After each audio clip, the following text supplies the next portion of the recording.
বাংলাদেশের জাতীয় নির্বাচন নিয়ে দীর্ঘদিনের অনিশ্চয়তার পর অবশেষে প্রশাসন স্পষ্ট করেছে ভোট সময় মতোই হবে। আন্তর্জাতিক পর্যবেক্ষক বিয়স নতুন একটি গুরুত্বপূর্ণ ভিডিও নিয়ে চলে আসলাম। ভিডিওটি না টেনে সম্পূর্ণটা না দেখার অনুরোধ রইল। দেখেন, এখন সামনে নির্বাচন দিয়ে রাজনীতিজীবী যারা আছেন তারা নানান কথা বলছেন যে এখন নির্বাচনে অনেক কিছুই প্রভাব ঘটতে পারে। যেরকম নতুন দল গ্রহণ করছে এনসিপি, তার সাথে জামাত, বিএনপি আর অন্য রাজনীতিজীবী আছেন, তারা অংশগ্রহণ করছেন। চলুন আমরা সেই ভিডিওটি মনোযোগ দিয়ে দেখে আসি যে সামনে নির্বাচন হলে কি নির্বাচন সুস্থ হবে। ভিডিওটি না টেনে সম্পূর্ণ দেখার অনুরোধ রইল। বাংলাদেশের জাতীয় নির্বাচন নিয়ে দীর্ঘদিনের অনিশ্চয়তার পর অবশেষে প্রশাসন স্পষ্ট করেছে ভোট সময় মতোই হবে। আন্তর্জাতিক পর্যবেক্ষক, নির্বাচন কমিশন এবং প্রশাসনিক কাঠামো প্রস্তুতি শুরুও করেছে। মনে হচ্ছিল নির্বাচনের পথ এবার কিছুটা পরিষ্কার, কিন্তু সেই নিশ্চয়তার আকাশে আবার উঠেছে নতুন এক ঝড়। জুলাই সনদ বাস্তবায়নের দাবিতে জামায়াত ইসলামী সহ কয়েকটি ইসলামপন্থী দল এবার যুগপৎ আন্দোলন নেমেছে। আর এই আন্দোলন শুধু যে একটি রাজনৈতিক দাবি তা নয়, বরং পুরো নির্বাচনী সমীকরণকেই নতুন করে নাড়াও দিয়েছে। একদিকে বিএনপি এই পরিস্থিতিতে সবচেয়ে বিব্রত, অন্যদিকে এনসিপি কৌশল পাল্টে ইসলামী জোটের দিকে ঝুঁকে পড়ছে। যারা নির্বাচনের আগে কাঠামোগত সংস্কার চান তারাই এই আন্দোলনে সবচেয়ে বেশি উৎসাহিত। এখন প্রিয় দর্শক, আজকে বিশ্লেষণ করে দেখবার চেষ্টা করব বিএনপি এই মুহূর্তে ইসলামপন্থী জোটগুলোর সামনে কতটা চাপে পড়েছে, ঠিক কি কারণে এনসিপি ও জামাতের দিকে ঝুঁকছেন, আর জুলাই সনদকে সামনে এনে কিভাবেই চাপের কৌশল নিয়েছে এই ইসলামপন্থী দলগুলো। চলুন তাহলে বিশ্লেষণ শুরু করা যাক। প্রথমে আসবো জুলাই সনদ সংস্কারের। এটি একটি নতুন ভাষা। বাংলাদেশের রাজনীতিতে জুলাই সনদ এখন এক আলোচিত দলিল। মূলত এটি একটি সংস্কারের রূপরেখা, যেখানে বলা হয়েছে নির্বাচন কমিশনের স্বাধীনতা নিশ্চিত করতে হবে, বিচার বিভাগের নিয়োগ পদ্ধতি ও কাঠামোতে পরিবর্তন আনতে হবে, প্রশাসনকে রাজনৈতিক হস্তক্ষেপ কমিয়ে স্বচ্ছতা আনতে হবে, গুম খুন মানবাধিকার লঙ্ঘনের তদন্তে স্বাধীন কমিশন গঠন করতে হবে, নির্বাচনের পর 2 বছরের মধ্যে আইন ও সংবিধান সংশোধনের প্রতিশ্রুতি দিতে হবে। ইসলামপন্থী দলগুলো মনে করছে এই সংস্কার ছাড়া নির্বাচনের অর্থ একেবারেই কিছু দাঁড়াবে না। তারা এটাকে ভোট পূর্ব শর্ত হিসেবে দাঁড় করাচ্ছে। ফলে যারা পরিবর্তন চাইছেন তারা এখন জুলাই সনদে ভরসা খুঁজে পাচ্ছে।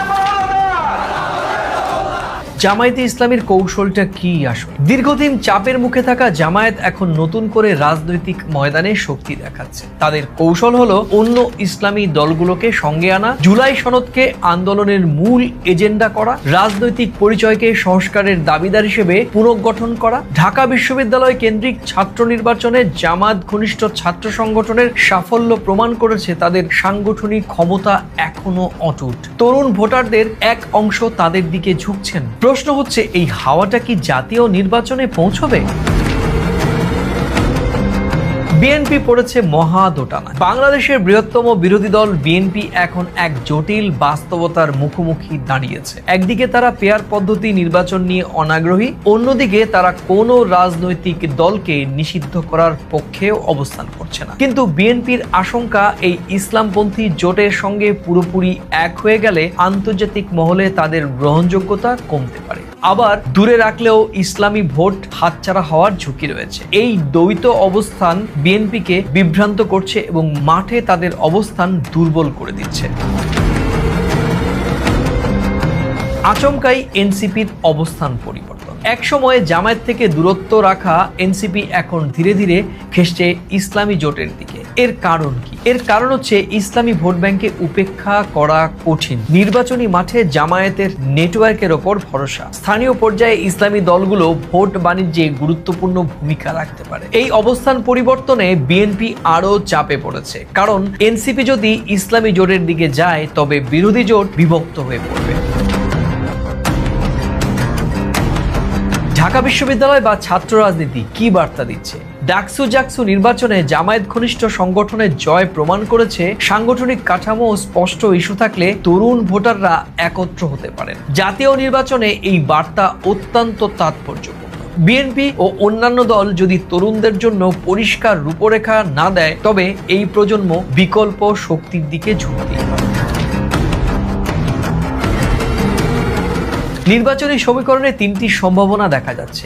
এক, ইসলামী জোট শক্তিশালী হচ্ছে, বিএনপি দূরে থাকায় কিছুটা বিভক্ত হয়ে পড়ছে, জামায়াত ও তার মিত্ররা কিছু আসনে চমক দেখাতে পারে, বিএনপি দ্বিতীয় বা তৃতীয় স্থানে নেমে যেতে পারে। যদি বিএনপি ও ইসলামী জোটে ইস্যুভিত্তিক সমঝোতা হয়, তবে সিট ভাগাভাগি করলে বিরোধী ভোট একত্রিত হতে পারে। তবে এতে আন্তর্জাতিক মহলে প্রশ্ন উঠবে যে বিএনপি কি ইসলামী শক্তির ওপর নির্ভরশীল হয়ে পড়ল?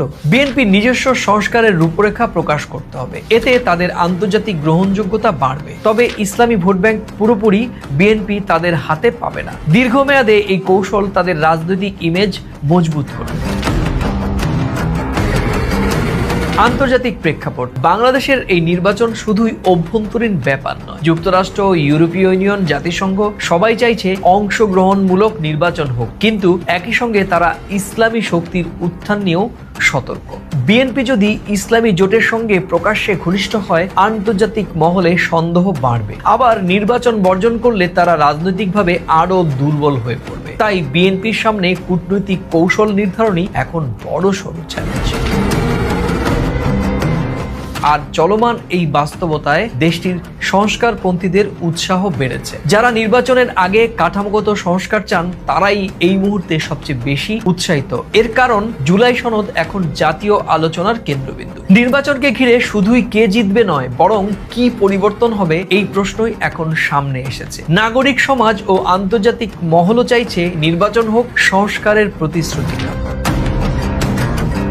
এক্ষেত্রে যেমন ঝুঁকি রয়েছে, তেমন রয়েছে সম্ভাবনা। ঝুঁকি হচ্ছে উত্তেজনা বাড়লে রাজনৈতিক সহিংসতা হতে পারে, এতে নির্বাচনী প্রক্রিয়ার বিশ্বাসযোগ্যতা ক্ষতিগ্রস্ত হতে পারে। আর সম্ভাবনা, যদি সংস্কার রূপরেখা নিয়ে ন্যূনতম ঐক্যমত গড়ে ওঠে, তবে এই নির্বাচন বাংলাদেশের জন্য আস্থা ফেরানোর সুযোগ তৈরি করতে পারে। তবে এই বিশ্লেষণ শেষ করব শুধু একথা বলেই, বাংলাদেশের জাতীয় নির্বাচন ঘিরে এখন যে সমীকরণ দাঁড়িয়েছে তা আগের চেয়ে অনেক জটিল। প্রশাসন ভোট আয়োজনের প্রস্তুতি নিচ্ছে, কিন্তু জুলাই সনদ, ইসলামী জোটের উত্থান আর বিএনপির দোটানা এই নির্বাচনের গতিপথ পাল্টে দিচ্ছে।